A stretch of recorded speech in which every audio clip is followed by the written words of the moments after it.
पाकिस्तान के दो अहम लीडर मियां मोहम्मद नवाज शरीफ साहब और इमरान खान साहब दोनों पाकिस्तान की सियासत से आउट हैं और दोनों के रीजंस मुख्तलिफ हैं। इमरान खान तो जेल भुगत रहे हैं जबकि नवाज शरीफ साहब जो हैं वो रिहाई भुगत रहे हैं। अगर देखा जाए तो सब कुछ हो के भी वो इस वक्त प्राइम मिनिस्टर नहीं है और बड़े हैरत अंगेज़ गुफ्तगू जो है मुस्लिम लीग नून की तरफ से आ रही है और उससे चल रहा पता कि शायद ये कोई प्लान था कि सारी उम्र के लिए अब नवाज शरीफ साहब ने प्राइम मिनिस्टर नहीं बनना। और अगर ये है तो ये भी इस मुल्क की जमहूरियत का और इस मुल्क की सियासत का के लिए कोई तमगे की बात नहीं है, बल्कि समझे कि सियासी जनाजा उठ गया इस मुल्क से जमहूरियत का। और दूसरे जो है भाई साहब तहरीक इंसाफ वाले इमरान खान साहब, उनके क्योंकि कानूनी मसाइल और दूसरी जंगें उनकी जारी हैं, लेकिन उनको भी बाहर निकालने के लिए पीटीआई का कैदी नंबर 804 की रिहाई के नाम से जलसे करने का ऐलान। और इस सिलसिले में वो कह रहे हैं तारीख का सबसे बड़ा जलसा केपी के अंदर होगा, शहर शहर गली गली करिया करिया वो जलसों के लिए निकलेंगे। तो ये दो बड़े लीडर जो हैं सियासत से आउट है। कौन सियासत में इन होगा? नवाज शरीफ साहब के हवाले से जब उनकी पार्टी कह रही है कि वो तो फैसला ही हो चुका था कि उनको आने नहीं देना, तो इसका मतलब तो ये है कि उनके ऊपर ना जेल की सोबतें हैं, ना कानून की बंदिश है, ना वो कोई ऑब्स्कॉन्डर है, ना किसी जुर्म में मतलूब है, ना इस्टेब्लिशमेंट से झगड़ा। उसके बावजूद अगर उनके रास्ते बंद कर दिए गए तो मतलब ये कि फिर वो तो लाइफ टाइम के लिए प्राइम मिनिस्टर नहीं बन सकते अगर उनकी पार्टी 2/3 भी ले ले। हालांकि मेरा मौक़िफ़ इस बारे में मुख्तलिफ है। मेरा मौक़िफ़ तो ये है कि नवाज शरीफ साहब प्राइम मिनिस्टरशिप के कैंडिडेट थे, वो आए थे, कंपेयरिंग की थी। दूसरी तरफ वोट पड़ गया तहरीक इंसाफ को, तो इसलिए ये मामला उन्होंने एक टूटे फूटे मैंडेट प्राइम मिनिस्टर लेने चले, क्योंकि पार्टी ये बात कह रही है। दूसरा, अगर ये जलसों की तहरीक चल गई तो ये हुकूमत जो आ गई बड़ी वीक ग्राउंड पे है और उनकी पार्टी बताती फिर रही है, अभी मैं आपको सुनवाऊंगा और दिखाऊंगा भी कि इनके पास कुछ नहीं है। तो इस हुकूमत का क्या होगा? इसके लिए सबसे पहले तो हम सुनवाते हैं आपको इरफान सिद्दीकी साहब को। उन्होंने कल फरमाया कि उनको बहुत पहले पता था कि नवाज शरीफ साहब प्राइम मिनिस्टर बनने नहीं आ रहे। हमें नहीं पता, बस उनको ही पता था। सुन लें ज़रा। राह रास्त पर रहूं तो रिजर्वेशन है, इसलिए मैं साइड पे हो गया नवाज शरीफ साहब, लेकिन शहबाज शरीफ साहब में बहुत लचक है। अब दोनों में से एक असूल पर है, क्योंकि वोट को इज्जत दो का नारा है नून लीग का। पाकिस्तान की बहुत अहम तरीन पार्टी है, you can not disregard that party. उसके अंदर अगर ये सोच है कि नवाज शरीफ राह रास्त पर है, लेकिन वो इक़्तिदार में इसलिए नहीं आ रहे कि इस वक्त वो चाहते नहीं कि राह रास्त की पे आने के चक्कर में कोई वो फटेबाजी करें और शहबाज शरीफ को आगे कर दिया, तो क्या शहबाज शरीफ राह रास्त पर नहीं है? सेनेटर फरहान साहब जरा समझाने की कोशिश कीजिए कि नवाज शरीफ साहब राह रास्त पर होने के बावजूद उन्होंने देखा कि मैं बहुत कुछ हल्के मुझे चाहते नहीं प्राइम मिनिस्टर बनना, वो खामोशी से पीछे हो गए। तो शहबाज शरीफ साहब को जो आगे किया, तो शहबाज शरीफ राह रास्त पर नहीं है, ये कह रहे हैं अपने वोटर्स को और पाकिस्तान को आपकी लीडरशिप। और बहुत बहुत वेलकम भट्टी साहब और इजहारुल हक साहब का। सेनेटर साहब जी, बिस्मिल्लाह रहमान रहीम। देखिए, मेरा ख्याल है जो मुझे उनकी बात समझ में आई है वो यही है कि मतलब कि हमने ये हमारी जो कैंपेन थी वो ये थी कि पाकिस्तान को नवाज दो, और हमने उसके ऊपर सारा के सारा अपना इलेक्शन कैंपेन, आपकी कैंपेन थी वोट को इज्जत दो और पॉलिटिकल मामलात में हम एस्टेब्लिशमेंट की मुदाखलत बर्दाश्त नहीं करेंगे, प्राइम मिनिस्टर सर्टिव होगा। आपकी ये कैंपेन थी और नवाज शरीफ साहब इस नज़रिए पे कई दफ़ा 92 से लेकर आज तक प्री मेच्योरली फारिग हुए। जब उन्होंने कहा डिक्टेशन नहीं लूंगा 90s के अंदर, फिर वो 99 में गए, फिर वो 2013 वाले, उसके बाद 2017 में गए। तो ये आपकी थी, वो नहीं थी कि नवाज दो तो थी आपकी, वो तो नारा था, मैनिफेस्टो ये था। तो मैं पूछ ये रहा हूँ कि शहबाज शरीफ जो है वो असूली सियासत नहीं कर रहे, नवाज शरीफ करते थे, उनको करने नहीं दी। शहबाज शरीफ अब एक बेअसूल सियासतदान गिफ्ट किया है नून लीग ने ताकि काम चले बस सिर्फ। नहीं, ये इस तरह की बात मैं इसको इस तरह नहीं रीड कर रहा। मैं इसको ये रीड कर रहा हूँ कि अगर जो है वो सिंपल मेजॉरिटी पाकिस्तान मुस्लिम लीग नून को मिल जाती तो हमारे वज़ीर आज़म जो है वो मियां मोहम्मद नवाज शरीफ साहब होते, मगर बदकिस्मती से जो है वो ये मामला नहीं हो सका। तो इरफान सिद्दीकी साहब सर गलत बयानी कर रहे हैं यहाँ पे आपके नज़दीक के। वो कह रहे हैं कि नवाज शरीफ साहब ने मुझे बताया था लंदन में कि मैं प्राइम मिनिस्टर का कैंडिडेट नहीं हूँ, क्योंकि मैं जो हूँ अगर राह रास्त पे भी रहूँ तो मुझे एक्सेप्ट नहीं किया जाएगा। वो गलत कह रहे हैं इरफान सिद्दीकी। तरदीद तो सर कोई पोजीशन तो लेना सेनेटर साहब। नहीं, इरफान सिद्दीकी साहब भी जो है वो यही बात ही कर रहे हैं। नहीं, वो सर वो ये बात नहीं कर रहे, वो ये कह रहे हैं कि मुझे भी पता था और नवाज शरीफ साहब ने बताया था कि मैं नहीं आऊंगा एज प्राइम मिनिस्टर, क्योंकि मैं राह रास्त पर भी रहूं तो मुझे आने नहीं दिया जाएगा। मैं दोबारा चला देता हूँ आपके लिए, दोबारा चला दूं। इसमें तो कोई शक नहीं है। नहीं, मेरी गुजारिश सुन ले। सर आपसे पूछ रहा हूं कि मियां मोहम्मद नवाज शरीफ साहब के, मैं गुजारिश कर रहा हूँ, मैं ये कह रहा हूँ कि इसमें कोई शक नहीं है कि मियां मोहम्मद नवाज शरीफ साहब का रास्ता जो है वो रोका गया है उनको जो है वजारत उज़्मा की पोजीशन से हटाया गया है, ये हकीकत है इस मुल्क की। नहीं, कैसे नहीं कर सकता। और 2024 में रोका गया। सर मेरे क्विक सवाल आता है, मैं चाह रहा हूँ लोगों को कंफ्यूजन क्लियर हो। आपके वोटर आपकी तरफ देखते हैं, उन्होंने नवाज शरीफ के लिए वोट दिया। जी जी, देखिए हम ये समझते हैं कि हमारे बहुत सारे तहफ़्फ़ुज़ात हैं 2024 के इलेक्शन से मुताल्लिक, मगर निज़ाम को और जमहूरियत के इस्तेकामत के लिए जो है वो बहुत सारी मामलात जो है हम उसके ऊपर खामोश हैं। और हम चाह रहे हैं कि मुल्क के अंदर जो है सर बात ये, मैं आपको एक और चीज़ सुनवाता हूँ जो मियाँ जावेद लतीफ़ साहब ने कही। आप इस्तेकाम नहीं बख्श रहे, आप तो बकौल आपकी पार्टी के बड़े सीनियर तरीन जो लीडर है मियाँ जावेद लतीफ़, जो अगेन नवाज शरीफ साहब के बहुत करीब है, आप इस्तेकाम नहीं, आप तो गैर मुस्तहकम कर रहे हैं जमहूरियत को। मैं आपसे बुरा शहबाज शरीफ साहब, और आप जो फरमा रहे हैं ना, वो आप एक और एंगल दे रहे हैं कि नवाज शरीफ साहब जो थे वो इसलिए 2/3 के लिए आए और वो चाहते थे। इरफान सिद्दीकी साहब कह रहे हैं कि नहीं, अगर वो 2/3 भी आ जाती उनकी, वो राह रास्त पे भी आ जाते, तब भी उनको आने ना दिया जाता। और शहबाज शरीफ को इसलिए आगे किया गया कि आई थिंक उनका कोई असूल ही नहीं है। और इस बात को तकवीत दी मियाँ जावेद लतीफ़ ने, क्योंकि अगर हमारा प्राइम मिनिस्टर शहबाज शरीफ, उसका कोई असूल ही नहीं है और वो इतना वीक प्राइम मिनिस्टर है, तो वो इस मुल्क को चैलेंज से नहीं निकाल सकता। इतना वीक, सुनवाएं कितना वीक। मियाँ साहब क्या फरमा रहे जावेद लतीफ़ साहब, सुनवाएं जी।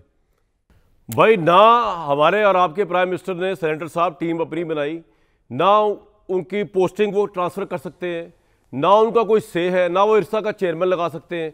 तो वो किस चीज़ के प्राइम मिनिस्टर है? आपकी तो अपनी पार्टी चीख चीख के कह रही है ये तो बड़ा आपने गलत डिसीजन कर दिया। बात ये है कि अगर ज़ाहिर है हमारे पास, अगर हमारे पास जो है वो मनी बिल पूरा करने के लिए बंदे नहीं हैं, हम लेजिस्लेट नहीं कर सकते, हमारे पास जो है वो इतनी मेजॉरिटी नहीं है, तो फिर जाहिर है एक कमजोर हुकूमत ही होगी। सर 18 और हम इस बात को डिनाई नहीं कर इस मुल्क की तारीख है, मेरी बात सुनिए, आप इस मुल्क की तारीख को सामने रखते हुए आपके एमएनए सर मेरे पहले गुजारिश, सर फैक्चुअली गलत बात है सर, नहीं मुझे जवाब तो दे दूं। अफनान भाई मुझे बताएं, आपकी कौमी असेंबली में कितने एमएनए हैं?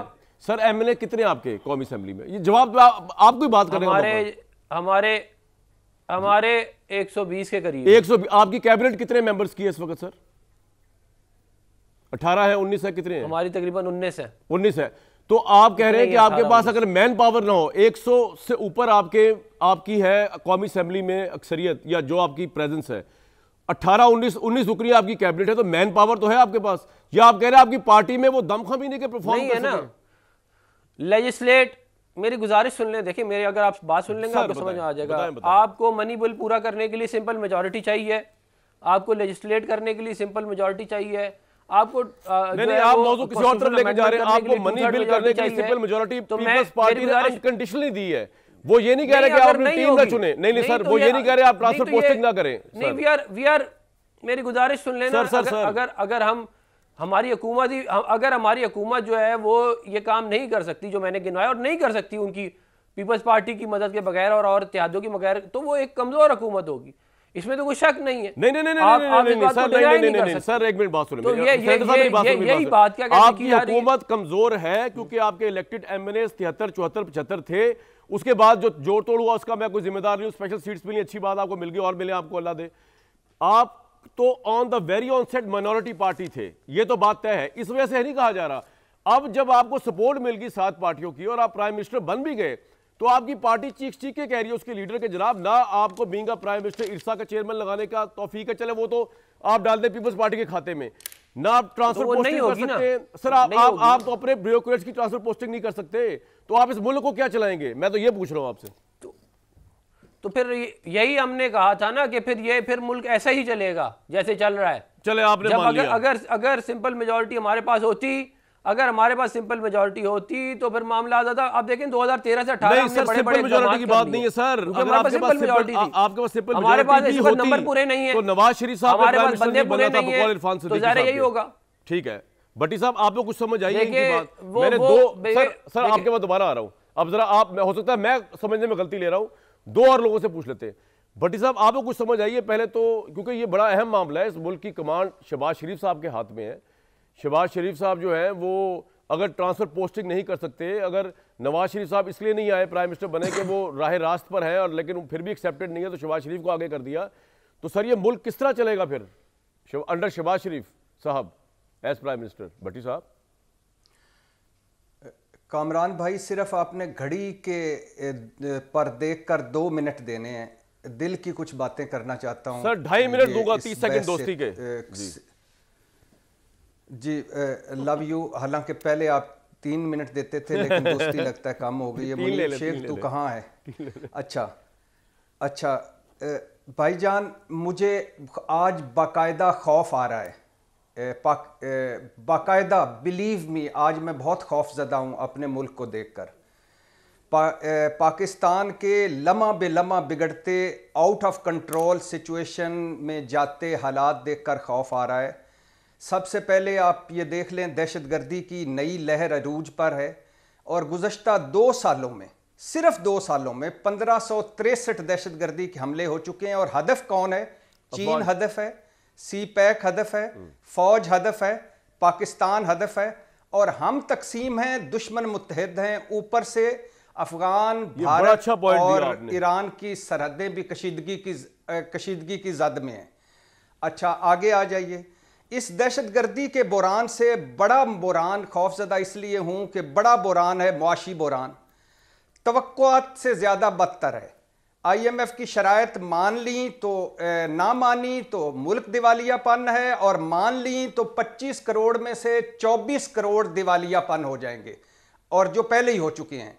कर्जे, महंगाई, बेरोज़गारी, गुर्बत, और ऊपर से मकबूलियत लेस, इखलाकी बर्तरी लेस, साख लेस नाहल हुकूमत। अच्छा सियासी बुरान, आगे आ जाइए। सियासी बुरान, दहशतगर्दी बुरान, यानी मुआशी बुरान, दहशतगर्दी बुरान से बड़ा बुरान सियासी बुरान है। नफरत तकसीम, मैंडेट चोरी, सब कुछ बंद गली में है। और आज मेरी गाजियों और शहीदों की फ़ौज जिस पर मेरी जान कुर्बान है, आज अडयाला जेल में बुशरा बीबी ने राना सनाउल्लाह के बयान को लेकर फौजी क़यादत के हवाले से जो कुछ कहा, और उस पर फिर बैरिस्टर गोर ने उसे पार्टी पॉलिसी करार दिया है। कंडेमेबल है। यानी वो इस तरह की उन्होंने गुफ्तगू कर रही थी कि आज इमरान खान बुशरा बीबी को बात करने से रोकते रहे, चुप कराते रहे, और उनका हाथ पकड़कर पीछे अदालत की तरफ ले गए, मगर वो बोलती रही और एक ही बात कहती रही, मैं आज बेजमीर लोगों से नहीं, बाजमीर लोगों से मुखातिब। नहीं, ये वाकया वहां पे हुआ कि बुशरा बीबी के मुंह से झाग निकल रही थी और वो अफवाज के खिलाफ भी बात कर रहे थे, और इमरान खान उनको पीछे ले गए, आप ये कह रहे हैं? जी इमरान खान चुप कराते रहे, उनका हाथ पकड़ के बात करने से रोकते बुशरा बीबी पे क्या दौरा पड़ गया था भाई? ऐसा क्या हुआ था उनको? इतना क्या उनको जज्बाती दौरा पड़ गया? क्या हुआ? ऐसा क्या हो गया? उनको तो बड़ा फूलों की सेज में रखा हुआ बनी गाला में भाई। नहीं, ये मैं ये बातें नहीं दोहरा सकता। आगे आ जाइए। अच्छा दहशतगर्दी बुरान, मुआशी बुरान, ऊपर से सियासी बुरान, और ऊपर से अदलिया का ये हाल हो गया है कि इस्लामाबाद हाई कोर्ट के 6 जजेस ने सुप्रीम जुडिशल काउंसिल को खत लिखा है कि सीता वाइट केस में एक खुफिया एजेंसी ने जजेस पर दबाव डाला है, रिश्तेदारों और दोस्तों के जरिए ब्लैकमेल किया है। हमने ये मामला चीफ जस्टिस आमिर फारूक के सामने रखा, साबका चीफ जस्टिस ऑफ पाकिस्तान के सामने रखा, उन सब ने यकीन दहानी कराई, मगर ये नहीं रुका। खत में जो इल्जामात है मैं दोहरा नहीं सकता, और मैं एक बार फिर कह रहा हूं, खुदा की कसम और ये दिल से कह रहा हूं कि ये मजबूत फौज है तो मजबूत पाकिस्तान है। जिस दिन ये फौज और ये दुश्मनों को के साजिशों को तोड़ करती एजेंसी नहीं रह जाएगी, कुछ भी नहीं रहेगा। लेकिन हालात बहुत ख़राब हैं, इस हुकूमत के बस में कुछ नहीं है। ये हुकूमत 30 सीटों वाली हुकूमत है। हम अपने आप को धोखा दे दें, हम अपने आप को किसी और चक्कर में चले जाएं। ये हारे हुए लोग हैं जो जीत कर बैठे हुए हैं, इनके पास कख पल्ले नहीं, कोई रोड मैप नहीं, कोई पॉलिसी नहीं, कोई विजन। अफरान भाई आपके साथ 13 मिनट बात की है मैंने, 15 मिनट आखिर पर कामरान भाई 15 मिनट बात की आपके साथ। अरे आपके साथ 15 मिनट बात की यार, मैं तो बोल ही नहीं रहा था भाई। बात तो आपसे हो रही थी। एक मिनट सिर्फ कामरान भाई, एक स्क्रीन टाइम मिला, स्क्रीन टाइम से वो जी भट्टी साहब इन सारों को देखकर वो इफ्तिखार आरिफ साहब ये याद आ रहे हैं, हमारे बहुत ही इस अहद के अच्छे शायर, और इज़हारुल हक साहब हमारे दरमियान हैं। उनकी इजाज़त से इफ्तिखार आरिफ साहब का कि कहानी आप उलझी है कि उलझाई गई है, ये उकदा तब खुलेगा जब तमाशा ख़त्म होगा, बिखर जाएंगे हम जब तमाशा ख़त्म होगा, मेरे महबूब आखिर कब तमाशा खत्म होगा। ये तमाशे लगे हुए हैं। बरसों बाद आपने इतना अच्छा एनालिसिस किया, मैं आपको अप्रिशिएट करता हूं। इसलिए मैंने 3 की जगह आपको 5 मिनट दिए। देखें आप 21 पे आप खत्म हुए, 16 पे आप शुरू हुए थे।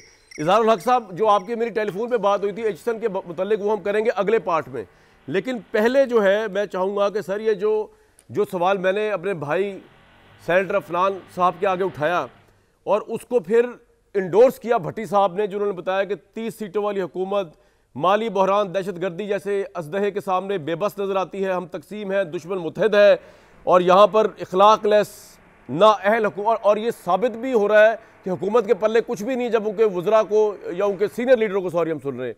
आप क्या कहेंगे इजहार भाई, इस मौके पे इजहार करें खुल के। शुक्रिया कामरान शाहिद साहब, आपने पूछा है कि नवाज़ शरीफ की हुकूमत का मसला उठाया है या शहबाज शरीफ का, और आपने ये भी पूछा है कि क्या शहबाज शरीफ का कोई उसूल नहीं। तो जनाब गुजारिश ये है कि शहबाज शरीफ हों या नवाज़ शरीफ हों, हुकूमत नून लीग की है, और मैं आपको ये यकीन दिलाता हूँ कि इस नून लीग का कोई उसूल नहीं है। ये अगर 50वीं दफ़ा भी हुकूमत में आए तो ये जो इनका रंग ढंग है क्रोनीइज़्म का, दोस्त नवाजी का, ये हमेशा रहेगा। और जो हुकूमत उसूलों के बग़ैर चलती है, ना उससे मईशत ठीक होती है, ना उससे सोसाइटी ठीक होती है, ना उससे दहशतगर्दी ठीक होती है। इनके तो टारगेट ही ये नहीं है। आपको किसने बताया है कि इनका टारगेट जो है वो मईशत की इस्लाह है या दहशतगर्दी को रोकने की इस्लाह है? ये तो बंदर बांट के सिलसिले में नतीजे में आए हैं। ये तो इसलिए आए हैं कि फ़लानी पोस्ट फ़लाने को दे दें, फ़लानी पोस्ट फ़लाने को दे दें। ये तो अनइलेक्टेड लोगों को जो इनके दोस्त हैं उनको वजारतें देने के लिए आए हैं। इन पर जो लोगों ने एहसान किए थे जेल में जाकर, भाई अगर जेल में जाकर उन्होंने तुम्हारे खिलाफ गवाही नहीं दी तो तुम्हारी इतनी बड़ी बड़ी एम्पायर्स हैं, उसमें से उनको 2 हिस्सा एहसान चुकाओ। एक फैक्ट्री उनके नाम कर दो, एक एवनफील्ड का फ्लैट उसके नाम कर दो। उनको हुकूमत के ख़जाने से नवाज कर तुम उनके एहसानात चुकाना चाहते हो। आप यकीन करें कि नून लीग अगर 50 साल भी हुकूमत करेगी और 100 दफ़ा भी आएगी, ना इनके पास विजन है। इजहार साहब, आप ऐसा क्यों सोचते हैं? आप ऐसा क्यों सोचते हैं कि इस वजह से कि शहबाज शरीफ वीक है या अहलियत ही नहीं है? और एचसन कॉलेज में भी अगर आप बात करना चाहें तो कर सकते हैं जनाब। उसके लिए मुझे आप भट्टी साहब को मैं फॉलो करता हूं, तो आप घड़ी देखकर मुझे 2.25 मिनट दें। सर ये अगले पार्ट में लेकिन अगले पार्ट में लाजमी दूंगा, लेकिन मुझे सिर्फ ये बताएं कि आप इतना नाहल क्यों समझते हैं इस गवर्नमेंट को? वो इसलिए कि मैं खाता हूं, मैं मुंह में निवाले नहीं डालता। मुझे अल्लाह ने दिमाग दिया है। मैं 50-60 साल से इनकी कारकर्दगी देख रहा हूं और मेरे सामने इनकी कारकर्दगी है। मैं कोई बेवकूफ़ थोड़ी हूं। और आप ये देखें, मैं आपसे सिर्फ एक बात पूछता हूं सर कि इमरान खान की सारी हिमाकतों, उसके जराइम, अगर क्या है मैं कहूँ जराइम पता नहीं कहना चाहिए या नहीं, उसकी गलतियों और उसके तकब्बुर के बावजूद लोग उसके साथ क्यों हैं? इसलिए कि ये जो 2 ख़ानदान हैं, लोग इनसे नक्को नक हुए हैं, लोग इनसे नफरत करते हैं क्योंकि इनमें क्रोनीइज्म है। ये अपने ख़ानदान से बाहर नहीं निकलते, ये अपने जो ज़ाती वफादार हैं। मैं आपको मिसाल देता हूँ, एक पुलिस अफसर जिसको नवाज़ शरीफ साहब ने सेनेटर बनाया था, जो इंतकाल कर गए, पूरा जो उनका सेनेट का आहद था, क्या आपने कभी सुना है उन्होंने उसमें कोई तकरीर की? कभी उसमें उन्होंने कोई बिल पेश किया? ये अपने हुकूमत में इसलिए आते हैं कि ये अपने ज़ाती वफादारों को एहसानात का पॉइंट आ गया आपका। अब मैं चाहूंगा कि कोई मकसद नहीं रिस्पॉन्ड किया जाए। सेनेटर साहब, you also have few minutes to respond. Bhatti साहब ने बताया जो उसको इंडोर्स किया इजहारुल हक साहब ने, और चले भट्टी साहब को तो मुझे पता है आपका एक खास नज़रिया देखने का। इजहार साहब तो का व्यू जो है वो तो कदरे बहुत न्यूट्रल होगा अगर आपके पॉइंट ऑफ व्यू से। तो सब यही कह रहे हैं, आपकी अपनी पार्टी के अंदर से आवाज़ें उठ रही हैं कि आपके पल्ले कुछ नहीं है। तो अवाम किस तरफ देख रही होगी इस वक्त जब ये प्रोग्राम भी देख रही होगी? जी मुझे भी ज़रा फिर 3 मिनट ज़रा जवाब देने का ज़रूर टाइम दीजिएगा। जी सर, बोले। मैं यही कहूँगा कि देखें, इन्होंने इजहार साहब ने कहा कि 50-60 साल से हमें देख रहे हैं। तो ये 50-60 साल से पैसे पता नहीं कैसे हमें देख रहे हैं। 50-60 साल से तो हमारी हुकूमत ही नहीं है। मियाँ मोहम्मद नवाज शरीफ साहब 1985 में पहली दफ़ा जो है वो वज़ीर आला बने।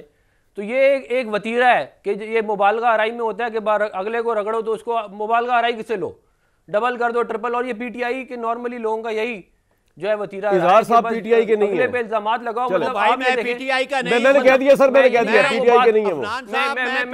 मैं पीटीआई का नहीं है, मैं नहीं कह रहा, मैं आप वो बात कर रहे हैं, आप वो बात कर रहे हैं जो पीटीआई वाली। चले नहीं यार, कोई अच्छी बात ये तो नहीं, हर अच्छी बात पीटीआई को, मेरी बात सुने, पीटीआई को इतना अच्छा ना समझे गुजारिश कि हर अच्छी बात पीटीआई खाते में डाल दें। जी कंटिन्यू भाई मेरी सर बताएं बताएं बताएं। नहीं मेरी भी तो गुजारिश, देखिए मेरी गुजारिश तो सुने, मैं सबकी बात सुनी है भाई। बात ये है कि आपको अगर हमारे दौर की कभी कोई अच्छी चीज नजर ही नहीं आई, आपको कभी उस मोटरवेज की नजर नहीं आई जिस पे आप ट्रेवल करते हैं, उन बिजली के कारखानों की जिसकी आप बिजली इस्तेमाल करते हैं, उसकी जो बाहर से हमने सी पैक करके इन्वेस्टमेंट लेके आपको नजर ही नहीं आई, तो फिर आपको हमारे कोई काम आज के बाद आइंदा भी नजर नहीं आएंगे।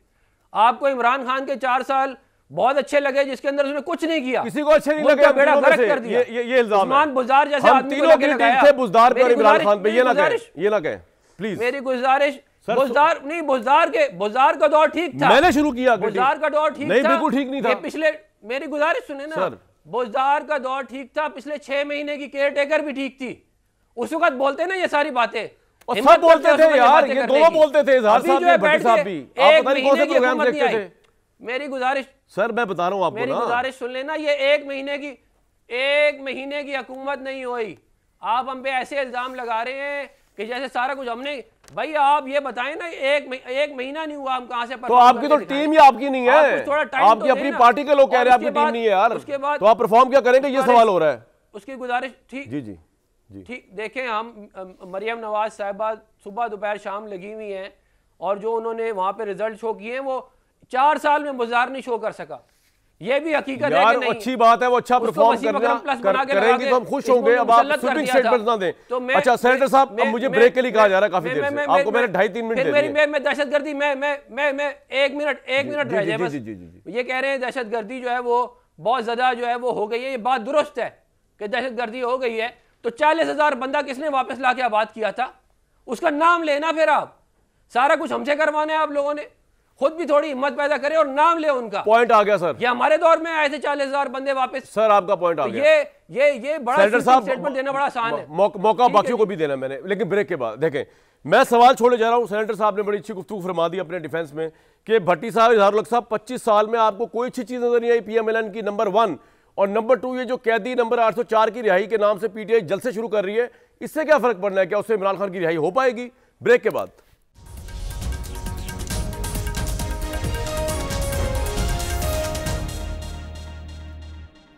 प्रोग्राम में बात चल रही है इस वक्त मौजूदा हुकूमत और जो तबाहकुन बहरान है उसका सामना और इस हुकूमत की क्रेडिबिलिटी। भट्टी साहब वो कह रहे हैं थोड़ा तासुब है कि 50 साल में अगर आपको मौजूदा हुकूमत का, मौजूदा पार्टी पावर का कोई अच्छा काम नज़र नहीं आया।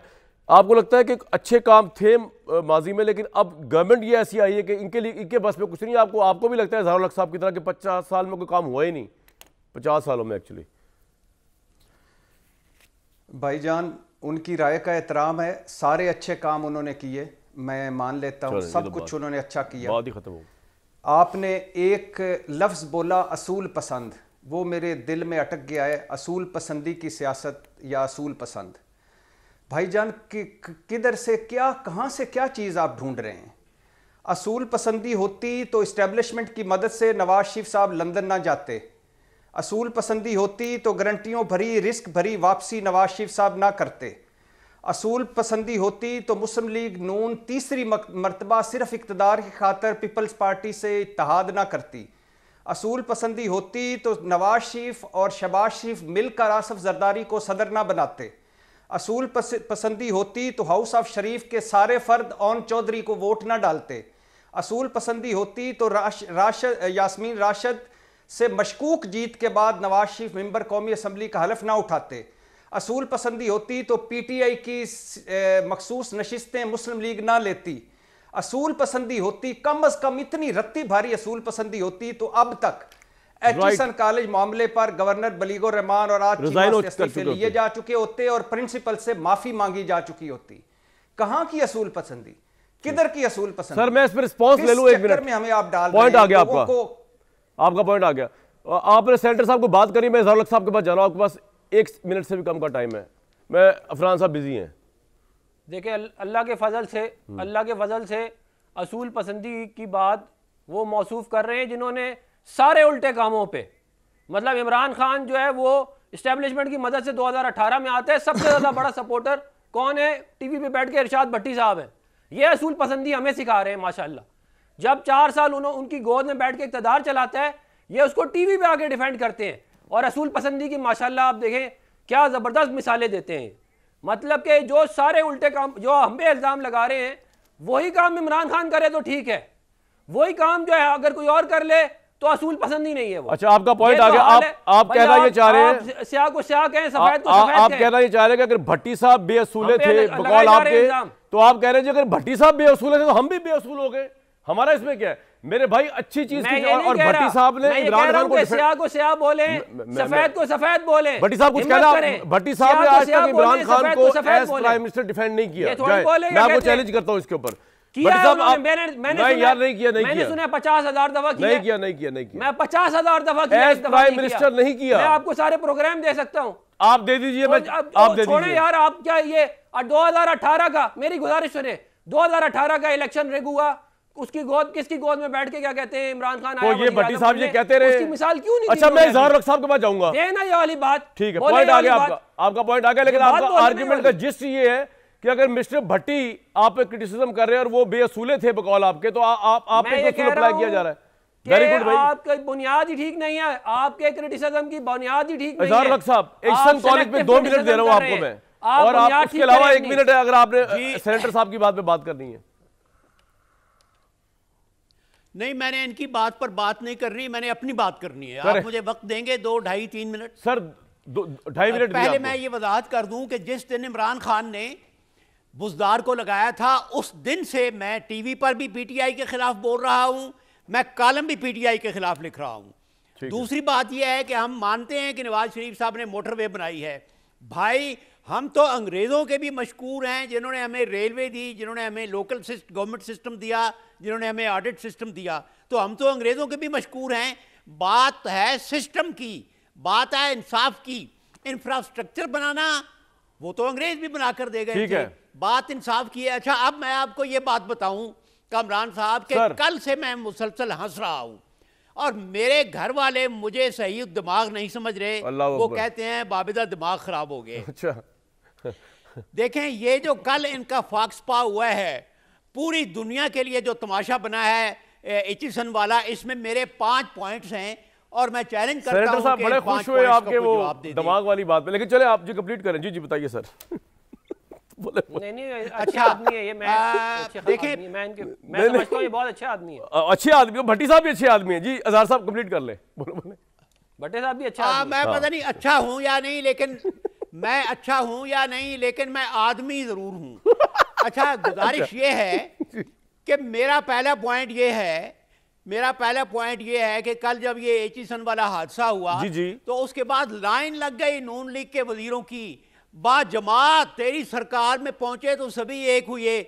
डॉक्टर फजल साहब, अताउल्लाह तारड़ साहब, मुसद्दिक मलिक साहब, उज़मा बुखारी साहब, ये सब जनाब इन्होंने बेयक आवाज एक कोरस में ये गाना शुरू कर दिया कि जो हुआ है ठीक हुआ है। दूसरा पॉइंट ये कह रहे हैं अताउल्लाह तारड़ साहब और दूसरे लोग कि जो हुआ है कानून के मुताबिक हुआ है, कानून सबके लिए है। मैं पूछता हूं कि अगर ये कानून सबके लिए है तो क्या ये कानून सिर्फ एक आदमी के लिए नहीं तब्दील हुआ? अगर आपने सबके लिए करना था तो पिछले 8 साल में आपने क्यों नहीं किया? ये कानून सिर्फ एक आदमी के लिए तब्दील हुआ है और फिर आपने कहा है कि ये सबके लिए है। मेरा तीसरा पॉइंट, क्या किसी और बच्चे के लिए भी गवर्नर साहब इतनी कोशिश करते? क्या किसी और बच्चे के लिए भी ये प्रिंसिपल को अपने दफ्तर में बुलाते, जो एक इंतहाई शर्मनाक काम है? क्या किसी और बच्चे के लिए भी बोर्ड ऑफ गवर्नर का इजलास कॉलेज के बजाय अपने दफ्तर में करते? ये मेरा तीसरा पॉइंट है। चौथा पॉइंट, इन्हें शर्म नहीं आई कि ये तमाशा अपना बना रहे हैं कि जब प्रिंसिपल ने इस्तीफा दिया तो ये कह रहे हैं कि वो 40 लाख तनख्वाह ले रहा है तो इंक्वायरी हो रही है। अरे भाई, मेरी सारी जिंदगी ऑडिट में गुजरी है, तनख्वाह का ऑडिट कब से हुआ है यार? 40 लाख आपने उसको कॉन्ट्रैक्ट में दिया है। Very correct. 100 छुट्टियां तो बच्चे भी कर रहे हैं, बच्चे तो 1 साल की कर रहे हैं। इन्होंने मद का इनका अपना मदका बनाया है। बिल्कुल ठीक है। अच्छा, मेरा 5वां पॉइंट देखिए, मैं बहुत जल्दी जल्दी बोल रहा हूं सर। मेरा 5वां पॉइंट ये है कि इस सारे मसले की जड़ शरीफ बिरादरान का क्रोनिज्म है। ये हमेशा एक ब्यूरोक्रेट को पिक करते हैं, फिर उसको ये प्रोटेक्ट करते हैं। इन्होंने पिछले दफा, आपको याद है, एक पुलिस के अफसर को इन्होंने सेनेटर बनाया था। जी, आपने बताया। अल्लाह बख्शे, उनका इंतकाल सर, पॉइंट आ गया आपका, 4 मिनट हो गए। पूरे अपने सेनेटर की अहद में उन्होंने कोई काम नहीं किया। बिल्कुल ठीक है सर, आप पहले बता चुके हैं, कोई बिल नहीं पास किया। आपका पॉइंट आ गया। अच्छा, फिर इन्होंने जो वो साहब थे बहुत, जिनके बारे में सर मिसालें बेतहाशा है, आपका पॉइंट आ गया। मिसालें बेतहाशा आपका पॉइंट जी है। अच्छा, नहीं, मेरा एक पॉइंट रहता है। मॉडल टाउन फेम के ब्यूरोक्रेट को इन्होंने चुना, उसके बाद उसके एहसान का बदला उतारने के लिए उसको WTO में लगाया। उसका कोई ताल्लुक नहीं था WTO से, अब उसे वर्ल्ड बैंक में भेज रहा है। अब इन्होंने एक और ब्यूरोक्रेट को चुना है, पहले PDM ने उसको वजीर बनाया, इलेक्शन कमीशन ने निकाला, अब उसको ये फिर वजीर कर रहे हैं, और अब उसको 2 बच्चों के लिए सारा ये पॉइंट आ गया सर, पॉइंट आ गया। मैं अपना कमेंट बाद में दूंगा ईस्टर्न कॉलेज के ऊपर। खुदा के लिए उसको छोड़ दो यार, छोड़ दो, तालीमी इदारों को माफ कर दो। भट्टी साहब कुछ कहना है आपने सर? इससे पहले मैं सेनेटर साहब के पास जाऊं, वैसे तो मैं आपको डिफेंड कर चुका, लेकिन बताएं। नहीं सेनेट, ये मुशाहिदुल्लाह साहब के बेटे हैं, अल्लाह उनकी मगफरत करे, बख्शिश फरमाए। इनके लिए हवाले से मैंने क्या कहना है, मेरा छोटा भाई है। लेकिन बात यह है, मुझे इनसे कोई सर्टिफिकेट नहीं लेना कि मैं किसको डिफेंड करता हूं, किसको नहीं करता। मुझे कोई सर्टिफिकेट नहीं लेना कि मैं किस पे तनकीद करता हूं, किस पे नहीं करता। जैसे ये मुझसे नहीं लेते, मुझसे नहीं पूछते कि मैं नवाज शरीफ साहब में कोई एक खामी तो होगी जो कभी इन्होंने बताई होगी, कभी नहीं मुंह से सुनी। तो बात बेसिकली ये है कि इस वक्त हम हैं कहाँ, और आप एक हारे हुए हैं और हार कर जीत गए हैं, और इस वक्त हुकूमत में हैं। फोकस करें यार खुदा के लिए, हमारी महंगाई पे, हमारी बेरोजगारी पे, हमारी गुर्बत पे। बिल्कुल ठीक। ये छोड़ दें एचएसएन कॉलेज वाले, इरसा की चेयरमैनी इसहाक डार साहब को हर कमेटी में डालना, और इसहाक डार साहब के अलावा भी कोई अकले कुल लोग हैं। मुल्क के मसाइल हल करें। ये आपके पास एक चांस है, और ये चांस आखिरी भी नहीं था, ये खत्म हो गया था चांस, जो आपको दोबारा मिल गया। सेनेटर साहब आपने कुछ कहना है? उसमें आप जो कुछ भी कह लें। 10 सेकंड। देखिए, मैं भट्टी साहब की बड़ी रिस्पेक्ट करता हूँ, और मेरे बिल्कुल मेरे भाइयों की तरह है। मैं जो एचएसएन कॉलेज वाला मामला है, देखिए मैंने इसको जो है वो मैंने तो इसको डिफेंड नहीं किया, और ना ही मैं। अच्छी बात है सर, ये डिफेंड हो भी नहीं सकता। मैं एक ब्रेक लूंगा। और एचएसएन कॉलेज का मुझे समझ नहीं आया कि भाई 3 साल अगर बच्चा या 2 साल अगर बच्चा एब्सेंट है, कि दुनिया का कौन सा स्कूल या कॉलेज है जो सिर्फ फीस लेके, यानी कि आप एक तरह से पैसे का मुआवजा ले रहे हैं, तो आपने उसकी सीट रखी हुई है। चले उसको तो हम कहेंगे वो जो बच्चा एब्सेंट है उसे सीट क्यों रखी हुई है, उसकी जगह पे कोई और आ जाए। लेकिन एचएसएन कॉलेज का क्या असूल है भाई ये कि वो सीट रख के, वैसे तो बच्चे अगर 4 दिन ना आए कॉलेज में तो आप उनको स्ट्रक ऑफ कर देते हैं। यहाँ पे आपने अजूब बनाकर पैसे दिए जाओ, डोनेशनें भरी जाओ मुबैना तौर पर, तो आपका दाखिला रहता है। मतलब इस मुल्क का आवेगा वही बिगड़ा हुआ। एक ब्रेक लूंगा जी।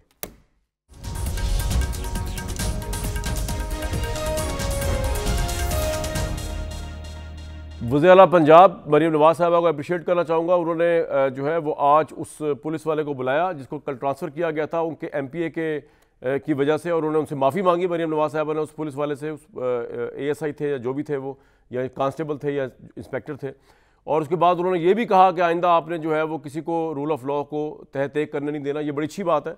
वी मस्ट अप्रिशिएट कि वज़ीर आला ने ये एक्शन लिया। इससे पुलिस का मोराल भी अप होगा, इससे सूबे के अंदर लॉ एंड ऑर्डर को इंप्लीमेंट करने में भी बेहतरी होगी। और उन्होंने DIG को भी कहा कि आइंदा ट्रांसफ़र पोस्टिंग जो है वो वज़ीर आला पंजाब की मर्ज़ी के बगैर ना हो। मुझे दीजिए कल तक इजाज़त।